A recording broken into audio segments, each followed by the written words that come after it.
तो फ्रेंड्स, हम लोग बात कर रहे थे बिजनेस स्टडीज के चैप्टर नंबर 7 की।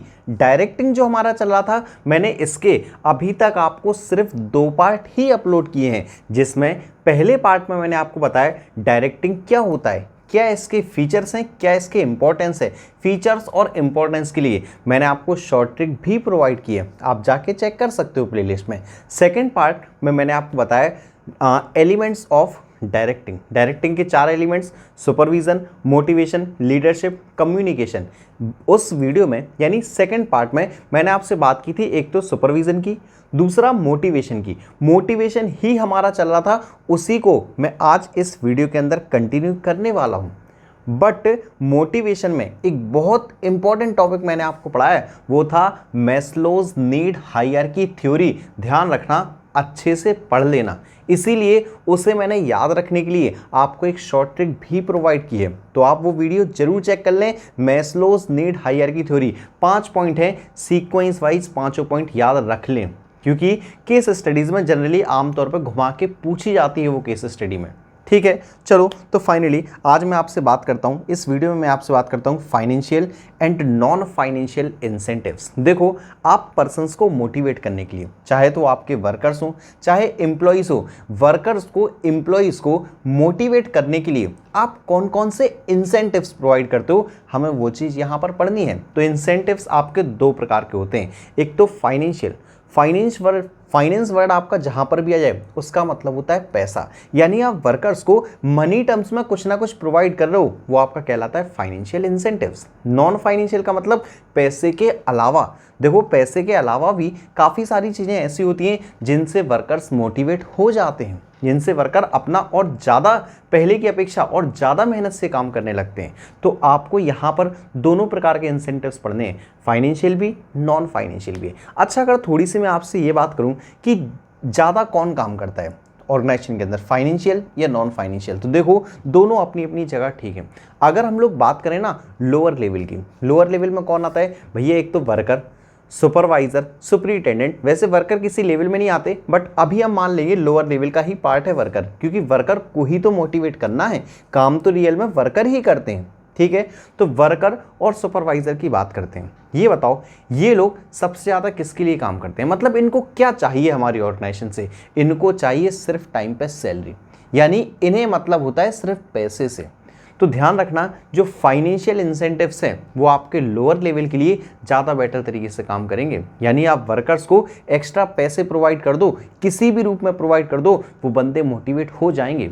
बट अगर आप बात करें मिडिल लेवल मैनेजमेंट की या टॉप लेवल मैनेजमेंट की, तो ध्यान रखना, वहाँ पैसे से ज़्यादा बंदे का क्या स्टेटस है, किस स्टेटस पे काम कर रहा है, उसको प्रमोशन कब दिया, प्रमोशन देने पे वो ज़्यादा मोटिवेट फील करेगा, ना कि आपके 1000-2000 रुपये इंक्रीमेंट पे।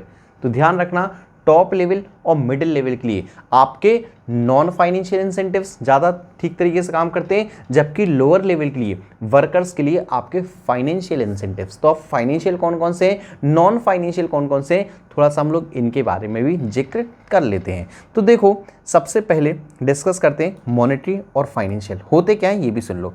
द रिवार्ड और incentives which can be calculated in terms of money, वो सारे रिवॉर्ड्स, वो सारी चीज़ें जिन्हें आप मनी टर्म्स में कैलकुलेट कर सकते हो, वो आपके फाइनेंशियल इंसेंटिव्स कहलाते हैं। These incentives are offered to employees who have more psychological, social and securities need active in them. तो जिनमें साइकोलॉजिकल नीड, सोशल नीड और सिक्योरिटी नीड की ज़्यादा जरूरत पड़ती है, यानी सीधी सीधी बात है, आप लोअर लेवल की बात कर रहे हो। ठीक है, किस प्रकार के हैं, कौन कौन से, वो सुनो। सबसे पहला पॉइंट है पे एंड अलाउंसेस। पे का मतलब एक प्रकार से आपका हो गया पेमेंट, या जो आप सैलरी दे रहे हो वो।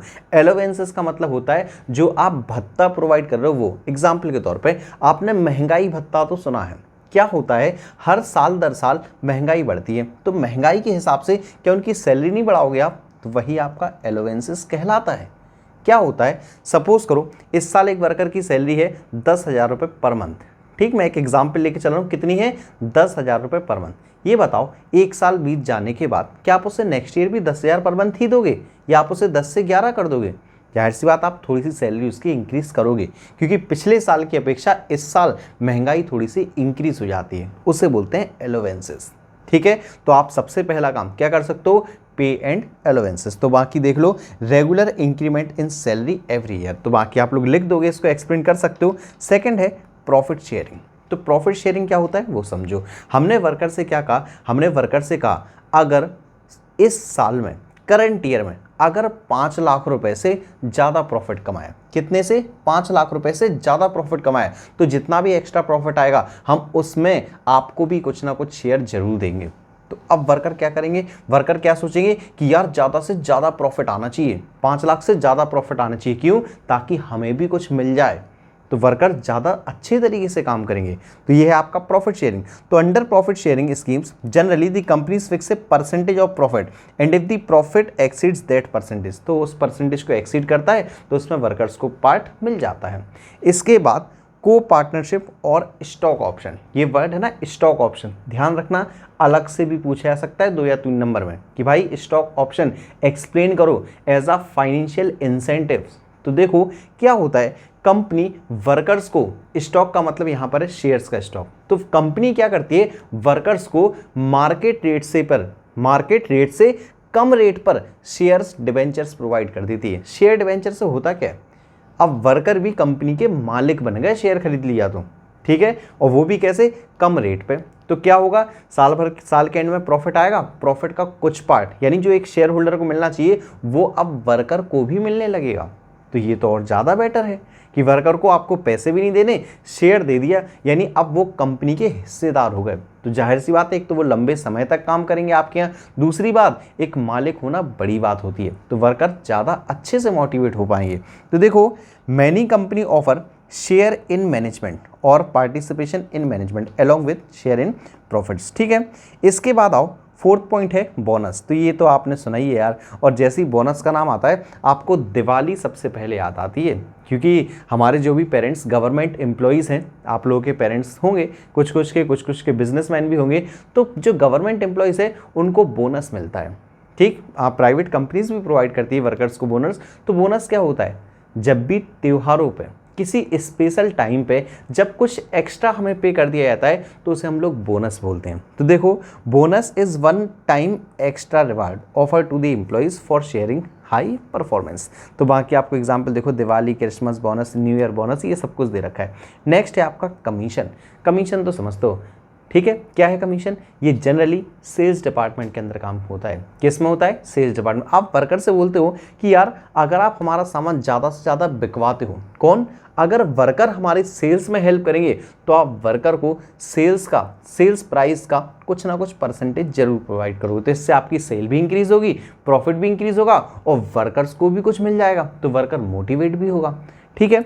उसके बाद है productivity linked with wage incentives. अब आपको क्या करना है, प्रोडक्टिविटी को लिंक करना है, किससे, वेज इंसेंटिव से। अच्छा, अगर आप लोगों को एक टेक्निक याद हो FW टेलर की, कौन सी, डिफरेंशियल पीस वेज सिस्टम, याद है आपको, पेमेंट डे के हिसाब से मत करो, पेमेंट किसके हिसाब से करो, नंबर ऑफ पीसेस के हिसाब से। यानी जो वर्कर ज़्यादा यूनिट्स प्रोड्यूस करता है उसे ज़्यादा पेमेंट करो, जो वर्कर कम यूनिट बनाता है उसे कम पेमेंट करो। जिससे होगा क्या, जो वर्कर कम बना रहा है अब वो ज़्यादा मेहनत करेगा ताकि वो एफिशिएंट वर्कर की कैटेगरी में आए। तो ये है आपका प्रोडक्टिविटी लिंक्ड विथ वेज, तो इससे भी वर्कर मोटिवेट होता है। उसके बाद रिटायरमेंट बेनिफिट, आप समझते हो कि आप उनका प्रोविडेंट फंड में अपनी तरफ से कुछ पैसा ऐड करते जाओ, रिटायरमेंट के टाइम पे उन्हें इकट्ठा भी मिल जाएगा या फिर उन्हें इंस्टॉलमेंट में भी मिल सकता है। तो रिटायरमेंट के टाइम पे बेनिफिट प्रोवाइड करना है, जैसे पेंशन हुआ, प्रोविडेंट फंड हुआ, ग्रेच्युटी हुआ, एक्सेट्रा।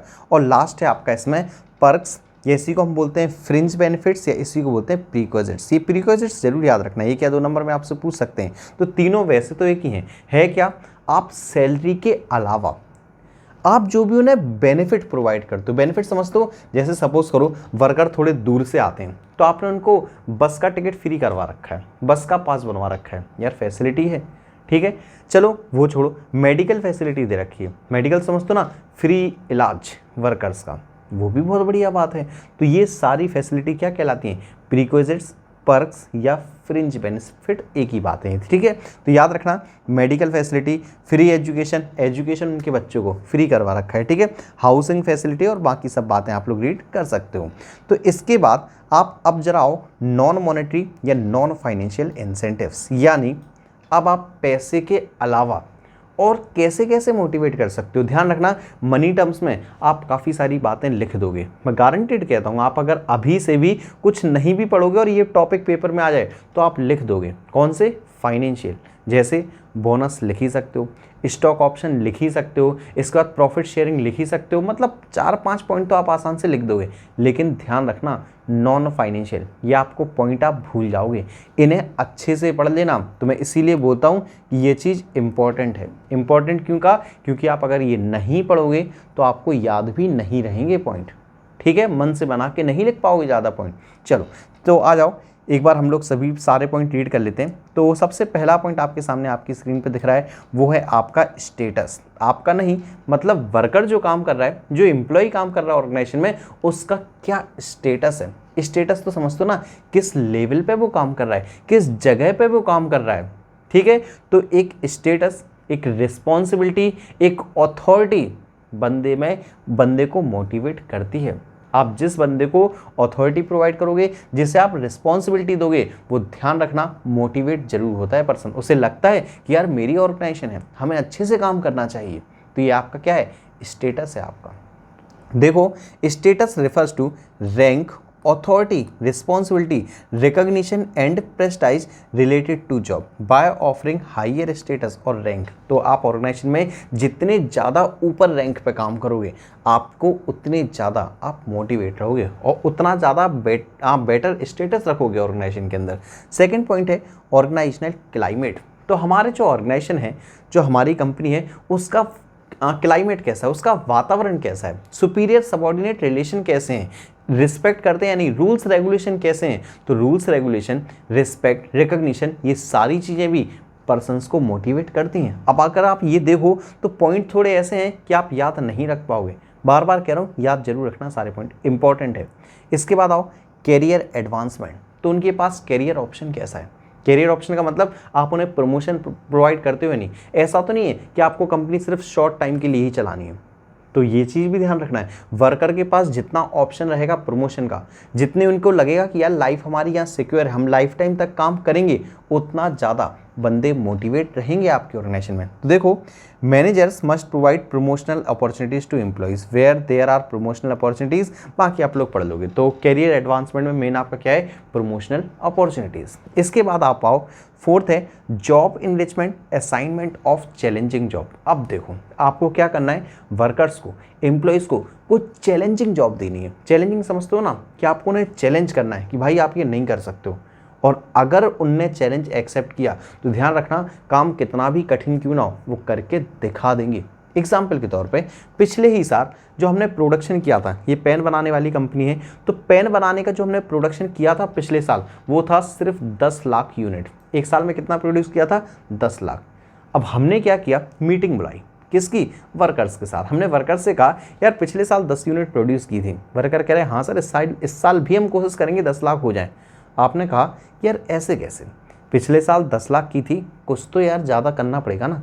तो आपने ज़्यादा कुछ नहीं कहा, आपने सिर्फ ये कहा कि पिछले साल 10 लाख की थी, आपको इस साल 11 लाख यूनिट प्रोड्यूस करनी है। अब वर्कर बड़े असमंजस में आ गए कि यार हो पाएगा नहीं हो पाएगा। तो फिर आप वर्कर से करो, हो पाएगा या नहीं हो पाएगा, मतलब आप वर्कर को एक प्रकार से चैलेंज करो कि यार आपके लिए चैलेंज है, आपको प्रोड्यूस करके दिखानी पड़ेगी। और वर्कर ने अगर एक बार अपने मन में ही चैलेंज एक्सेप्ट कर लिया तो ध्यान रखना 11 लाख तो क्या 15 लाख भी प्रोड्यूस कर देंगे वो, ठीक है। तो आपको क्या करना है, उन्हें चैलेंजिंग जॉब्स प्रोवाइड करनी है। इसके बाद एम्प्लॉयज़ रिकॉग्निशन। रिकॉग्निशन का मतलब आपको पता है, उनकी सेल्फ रिस्पेक्ट, सोशल रिस्पेक्ट। ये आपने पॉइंट पढ़ा है, किस में पढ़ा है ये तो, हाँ आपको ध्यान होगा, सोशल ऑब्जेक्टिव्स ऑफ मैनेजमेंट, उसमें आपने पढ़ा है, ठीक है। तो वर्कर्स की सेल्फ रिस्पेक्ट, उनकी सोशल रिस्पेक्ट का भी आपको ध्यान रखना है, इससे भी वो लोग मोटिवेट होंगे। और लास्ट है आपका एक जॉब सिक्योरिटी। जॉब सिक्योरिटी का मतलब, लास्ट तो नहीं, अभी 2 पॉइंट और हैं। जॉब सिक्योरिटी का मतलब कि वो जॉब सिक्योरिटी की फीलिंग रखते हैं नहीं। ऐसा तो नहीं कि उनको मन में ये फील होता हो कि यार ये हमें ऑर्गेनाइजेशन से कभी भी हटा देंगे, ऐसा नहीं करना है। आपको उनके माइंड में जॉब सिक्योरिटी की फीलिंग लानी है, यानी आप उन्हें विश्वास दिलाओ कि ये आप इस ऑर्गेनाइजेशन में काफ़ी लंबे समय तक काम करोगे। आपको इतनी जल्दी छोटी मोटी गलती पे ऑर्गेनाइजेशन से नहीं भगाया जाएगा, ठीक है। उसके बाद अगर आप आओ 7th पॉइंट पे, तो 7th है एम्प्लॉइज़ पार्टिसिपेशन। अब एम्प्लॉइज़ का कितना पार्टिसिपेशन है, किसमें? डिसीजन मेकिंग में। अगर आप प्लान्स एंड पॉलिसीज डिसाइड करते हो तो क्या आप वर्कर से पूछते हो? डिसीजन लेने से पहले क्या आप वर्कर की सलाह लेते हो? जो भी बिजनेस एक्टिविटीज़ हैं, क्या आप उनमें वर्कर्स का पार्टिसिपेशन रखते हो? अगर रखते हो तो ध्यान रखना, वर्कर्स ज़्यादा मोटिवेट रहेंगे आपके ऑर्गेनाइजेशन के अंदर। और एक लास्ट पॉइंट है ऑटोनॉमी या एम्प्लॉई एम्पावरमेंट। इसका मतलब होता है फ्रीडम ऑफ सबॉर्डिनेट्स, यानी सबॉर्डिनेट्स को आपने कितनी फ्रीडम दे रखी है, ये भी एक मोटिवेशन का पार्ट है। अगर आप उन्हें बिल्कुल भी फ्रीडम नहीं दोगे, हर एक काम उन्हें पूछ के करना पड़ेगा, तो ऐसे ऑर्गेनाइजेशन ठीक तरीके से नहीं चल पाएगी। ऐसे वर्कर्स को तो ये लगेगा कि हम सिर्फ कहना ही सुन रहे हैं और इसके अलावा हम अपने मन से तो कुछ भी नहीं कर पा रहे हैं। तो ऐसा नहीं होना चाहिए, आपको सबॉर्डिनेट्स को थोड़ी फ्रीडम देनी चाहिए। तो अगेन इससे वर्कर्स आपके मोटिवेट रहते हैं। तो फ्रेंड्स, ये थे आपके 8 पॉइंट नॉन मॉनेटरी, और इससे पहले 8 पॉइंट आपके मॉनेटरी इंसेंटिव्स। देखो, अगर 8 और 8 पॉइंट, 8 में से ये मान के चलो कि आप 6 पॉइंट तो याद करना ही करना है, 6 पॉइंट मॉनेटरी के और 6 पॉइंट नॉन मॉनेटरी के या नॉन फाइनेंशियल के। तो 6 पॉइंट जरूर याद कर लेना।